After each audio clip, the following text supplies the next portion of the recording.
Welcome to victory Varshi YouTube channel. Hi friends, ಇವತ್ತು ನಿಮಗೆ ಒಂದು ಅವರೆಕಾಳು ಪಲಾವ್ನ ಹೊಸ ರೆಸಿಪಿನ ನಿಮ್ಮಿಂದ ತರ್ತಾ ಇದ್ದೀವಿ. ಸೊ ಅವರೆಕಾಳು ಸೀಸನಲ್ಲಿದ್ದಾಗ ಒಂದು ಅವರೆಕಾಳು ಡಿಶ್ ಮಾಡ್ತಿದ್ರೆ ಹೇಗೆ, ಸೊ ಈ ಅವರೆಕಾಳು ಪಲಾವ್ನ ಹೇಗೆ ಮಾಡೋದು ಅನ್ನೋದನ್ನು ನೋಡ್ಕೊಂಡು ಬರೋಣ ಬನ್ನಿ. ಈಗ ಅವರೆಕಾಳು ಪಲಾವ್ಗೆ ನಾವು ಮಿಕ್ಸಿಗೆ ಮಸಾಲೆನ ರುಬ್ಕೋಬೇಕು. ಹಾಗಾಗಿ ನಾವೀಗ ಚಕ್ಕೆಯನ್ನು ಹಾಕೋಬೇಕು, ಮತ್ತು ಒಂದು ಸ್ಟಾರ್ ಅನೀಸ್ ಅಂದರೆ ಚಕ್ರ ಮೊಗ್ಗು, ಮತ್ತು ಲವಂಗ, ಸ್ವಲ್ಪ ಬೆಳ್ಳುಳ್ಳಿ, ಇವೆಲ್ಲವನ್ನು ಸ್ವಲ್ಪ ಸ್ವಲ್ಪ ಪ್ರಮಾಣದಲ್ಲೇ ಹಾಕೋಬೇಕಾಗತ್ತೆ. ಯಾಕೆಂದರೆ ಮಸಾಲೆ ಹೆವಿ ಇರಬಾರ್ದು. ಹಾಗಾಗಿ ಸ್ವಲ್ಪ ನಾವು ಶುಂಠಿನ ಜಜ್ಕೊಂಡಿದ್ದೀವಿ. ಹಾಗೆ ಒಂದು 10-12 ಒಣಮೆಣಸಿನ್ಕಾಯಿ, ಸ್ವಲ್ಪ ಒಂದು ಬಟ್ಲಷ್ಟು ಆಗೋವಷ್ಟು ತುರಿದ ಹಸಿ ಕೊಬ್ಬರಿ, ಸ್ವಲ್ಪ ಹಸಿ ಕೊತ್ತಂಬರಿನ ತೊಗೊತಿದ್ದೀವಿ.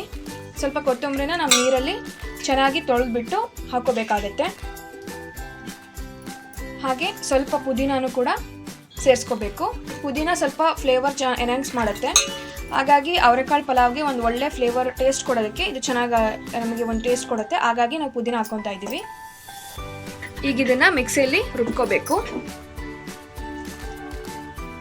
ಸ್ವಲ್ಪ ನೀರು ಹಾಕ್ಕೊಂಡು ಮಿಕ್ಸಿಯಲ್ಲಿ ರುಬ್ಕೋಬೇಕು. ಈಗ ನೋಡಿ, ಫುಲ್ ಗ್ರೈಂಡ್ ಆದಮೇಲೆ ಪೇಸ್ಟ್ ಸಿದ್ಧವಾಗಿದೆ. ಈ ಕನ್ಸಿಸ್ಟೆನ್ಸಿಯಲ್ಲೇ ಮಸಾಲೆ ಪೇಸ್ಟ್ ರೆಡಿಯಾಗಿರಲಿ. ಈಗ ಅವರೆಕಾಳು ಪಲಾವ್ನ ಸಿದ್ಧ ಮಾಡ್ಕೋಬೇಕಾಗಿದೆ. ಸೊ ಫಸ್ಟಿಗೆ ನಾವು ಒಂದು 2-3 ಟೇಬಲ್ ಸ್ಪೂನಷ್ಟು ಅಡುಗೆ ಎಣ್ಣೆನ ಹಾಕೊತಾ ಇದ್ದೀವಿ.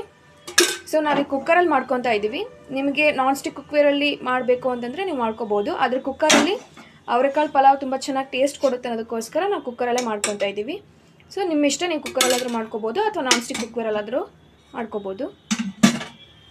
ಈಗ ಸ್ವಲ್ಪ ಎಣ್ಣೆ ಕಾದ ನಂತರ ಒಂದು 2 ಟೀ ಸ್ಪೂನಷ್ಟು ಸಾಸಿವೆ, ಒಂದು ಚಮಚದಷ್ಟು ಜೀರಿಗೆ,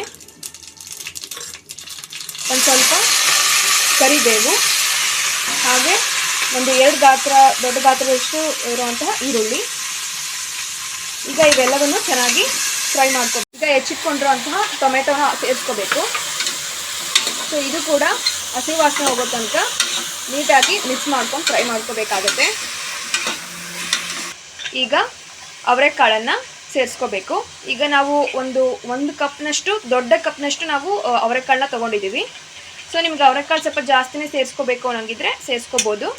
ಸೊ ನಮಗೆ ಒಂದು ಸ್ವಲ್ಪ ಅವರೆಕಾಳು ಜಾಸ್ತಿ ಬೇಕಾಗಿರೋದ್ರಿಂದ ನಾವು ಒಂದು ದೊಡ್ಡ ಕಪ್ನಷ್ಟು ಅವರೆಕಾಳನ್ನ ತೊಗೊಂಡಿದ್ದೀವಿ. ನೀವು ಕೂಡ ಸೇರಿಸ್ಕೊಳ್ಳಿ. ನಿಮಗೆ ಬೇಕಾದರೆ ನಿಮ್ಗೆ ಕಡಿಮೆ ಸೇರಿಸ್ಕೋಬೇಕಾದ್ರೆ ಕಡಿಮೆ ಆದರೂ ಸೇರಿಸ್ಕೋಬೋದು. ಈಗ ಇವೆಲ್ಲವನ್ನು ಚೆನ್ನಾಗಿ ಮಿಕ್ಸ್ ಮಾಡ್ಕೋಬೇಕು. ಈಗ ಒಂದು 2 ನಿಮಿಷ ಕಾಲ ಇದನ್ನು ಬೇಯೋದಕ್ಕೆ ಬಿಡಬೇಕು. ಒಂದು ಪ್ಲೇಟನ್ನು ಮುಚ್ಚಿ ಇದನ್ನು ಬೇಯೋದಕ್ಕೆ ಬಿಡಬೇಕು. ಈಗ ನೋಡಿ, 2 ನಿಮಿಷ ಆದಮೇಲೆ ನೀಟಾಗಿ ಎಲ್ಲ ತರಕಾರಿಗಳು ಬೆಂದಿದ್ದಾವೆ.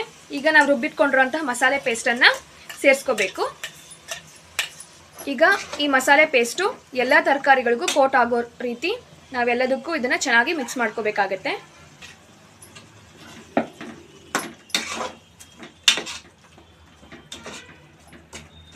ಈಗ ಒಂದು ಸ್ವಲ್ಪ ರುಚಿಗೆ ತಕ್ಕಷ್ಟು ಕಲ್ಲುಪ್ಪನ್ನು ಸೇರಿಸ್ಕೋಬೇಕು. ಈಗ ಇವೆಲ್ಲವನ್ನು ಚೆನ್ನಾಗಿ ಮಿಕ್ಸ್ ಮಾಡ್ಕೋಬೇಕು. ಈಗ ನಾವೆಲ್ಲ ಮಿಕ್ಸ್ ಮಾಡ್ಕೊಂಡಿದ್ದೀವಲ್ಲ, ಈಗ ಇದು ಒಂದು ಕುದಿ ಬರೋ ತನಕ ಹಾಗೆ ಬಿಡಬೇಕು. ಒಂದು ಕುದಿ ಬಂದ ನಂತರ ನಾವು ಅಕ್ಕಿಯನ್ನು ಇದಕ್ಕೆ ಸೇರಿಸ್ಕೋಬೇಕಾಗತ್ತೆ. ಈಗ ನೋಡಿ, ಒಂದು ಕುದಿ ಬಂದಿದೆ. ಈಗ ಇದಕ್ಕೆ ನಾವು ಅಕ್ಕಿಯನ್ನು ಸೇರಿಸ್ಕೊತಾ ಇದ್ದೀವಿ. 1 ಲೋಟ ಅಕ್ಕಿಗೆ 2 ಲೋಟ ನೀರಷ್ಟು ನಾವು ಇದನ್ನ ಬಳಸ್ಕೊಂಡು ಈಗ ಈ ಅಕ್ಕಿಗೆ ನಾವು ಪಲಾವಿಗೆ ಸೇರಿಸ್ಕೊತಾ ಇದ್ದೀವಿ. ನಿಮಗೆ ಏನಾದರೂ ಜಾಸ್ತಿ ಬೇಕು ಅಂದರೆ ನೀವು ಒಂದು 2 ಲೋಟ ಅಕ್ಕಿ ಹಾಕಿ 4 ಲೋಟ ನೀರನ್ನು ನೀವು ಸೇರಿಸ್ಕೋಬೋದು. ಈಗ ನಾವು ಸ್ವಲ್ಪ ಮಾಡ್ಕೊತಾ ಇರೋದ್ರಿಂದ 1 ಲೋಟ ಅಕ್ಕಿಗೆ 2 ಲೋಟ ನೀರನ್ನು ಹಾಕಿ ನಾವು ಪಲಾವ್ನ ಸಿದ್ಧ ಮಾಡ್ಕೊತಾ ಇದ್ದೀವಿ. ಈಗ ಇವೆಲ್ಲಷ್ಟು ಫುಲ್ಲು ಮಿಕ್ಸ್ ಆಗಬೇಕು. ಈಗ ಇದು ಒಂದು ಕುದಿ ಬರಬೇಕು. ಈಗ ನೋಡ್ತಿರ್ಬೋದು, ಈಗ ಒಂದು ಕುದಿ ಬಂದಿದೆ.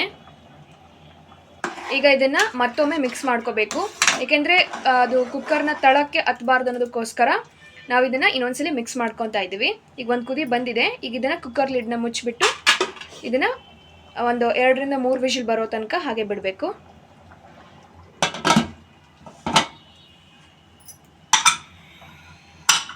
ಇದ್ದೀರಾ, ಬಿಸಿ ಬಿಸಿಯಾದ ಅವರೆಕಾಳು ಪಲಾವ್ ಸಿದ್ಧವಾಗಿದೆ.